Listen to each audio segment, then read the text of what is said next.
नमस्कार, ये आकाशवाणी शिमला है। अब आप प्रभा शर्मा से प्रादेशिक समाचार सुनिए। प्रधानमंत्री नरेंद्र मोदी ने कहा है कि राष्ट्रीय शिक्षा नीति भारत को वैश्विक शिक्षा केंद्र के रूप में स्थापित करेगी और देश में नए अवसर उत्पन्न करेगी।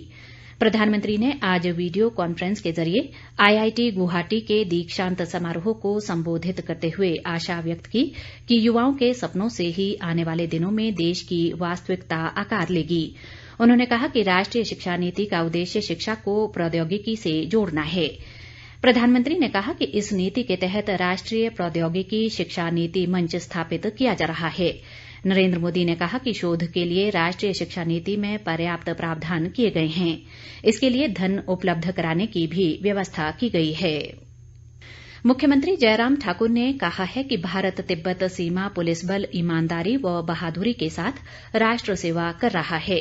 शिमला के निकट तारादेवी स्थित बल के सेक्टर मुख्यालय में आज फ्लैग इन सेरेमनी की अध्यक्षता करते हुए उन्होंने कहा कि देश की सीमाओं को सुरक्षित रखने में आईटीबीपी की महत्वपूर्ण भूमिका है। इस अवसर पर मुख्यमंत्री को गार्ड ऑफ ऑनर भी दिया गया।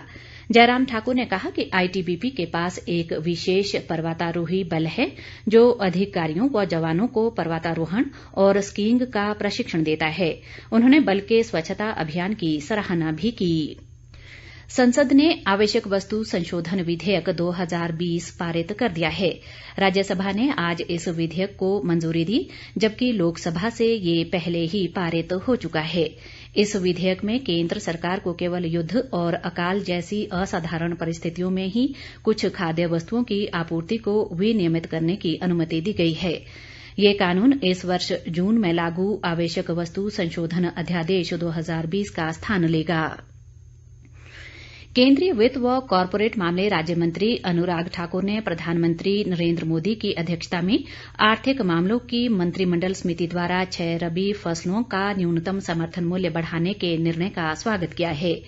उन्होंने कहा कि इससे किसानों को लाभ होगा और वे आर्थिक रूप से सशक्त बनेंगे। अनुराग ठाकुर ने कहा कि समर्थन मूल्य में वृद्धि और खरीद बढ़ाने से किसानों की आय दोगुनी करने का सपना साकार होगा।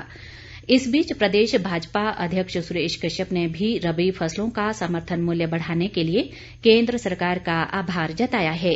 उन्होंने कहा कि केंद्र सरकार ने किसानों के हित में अनेक ऐतिहासिक फैसले लिए हैं। शहरी विकास मंत्री सुरेश भारद्वाज ने कहा है कि राष्ट्रीय आपदा प्रबंधन संस्थान लोगों को आपदा प्रबंधन संबंधी जानकारी देने में अहम भूमिका निभा रहा है। शिमला में आज राष्ट्रीय आपदा प्रबंधन संस्थान व राज्य आपदा प्रबंधन प्राधिकरण द्वारा संयुक्त रूप से आयोजित वेबिनार को संबोधित करते हुए उन्होंने कहा कि विश्व का 58% भूभाग और देश के 21 राज्य व 4 केंद्र शासित प्रदेश प्राकृतिक आपदा के दृष्टि से संवेदनशील है। भारद्वाज ने कहा कि हिमाचल प्रदेश प्राकृतिक आपदा के दृष्टिगत अति संवेदनशील माना जाता है और आपदा की स्थिति में त्वरित राहत व बचाव कार्यों से जानमाल की क्षति को कम किया जा सकता है। जनजातीय विकास मंत्री रामलाल मारकंडा ने कहा है कि लाहौल स्पीति जिले में कोरोना काल के दौरान भी विकास कार्यों पर ज्यादा असर नहीं पड़ा है और लोक निर्माण विभाग ने 5 बड़े पुलों का निर्माण किया है, जिनमें से 3 पुल जनता को समर्पित कर दिए गए हैं। जिले की तोद घाटी के योचे में बन रहे पुल के कार्य का जायजा लेने के बाद उन्होंने अधिकारियों को निर्माण कार्य में तेजी लाने के निर्देश दिए। मारकंडा ने कहा कि अगले महीने जिले में 2 नए पुलों को जनता को समर्पित कर दिया जाएगा। हमीरपुर जिले के भोरंज उपमंडल की धमरोल पंचायत के लोगों ने सरकार से पंचायत को 2 भागों में बांटने का आग्रह किया है। पंचायत के प्रतिनिधि मंडल ने आज ऊना जिले के थाना कलां में ग्रामीण विकास व पंचायती राज मंत्री से भेंट कर कहा कि धमरोल पंचायत बहुत बड़ी है और ऐसे में इसकी 2 पंचायतें बनाई जानी चाहिए।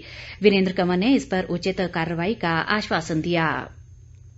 प्रदेश में कोरोना संक्रमितों की संख्या बढ़कर 12,581 हो गई है। राज्य में आज अभी तक कोरोना के 143 नए मामले आए हैं। इनमें से मंडी जिले में 52, कुल्लू में 25, सिरमौर में 29, शिमला में 19 और ऊना जिले में 10 मामले शामिल हैं।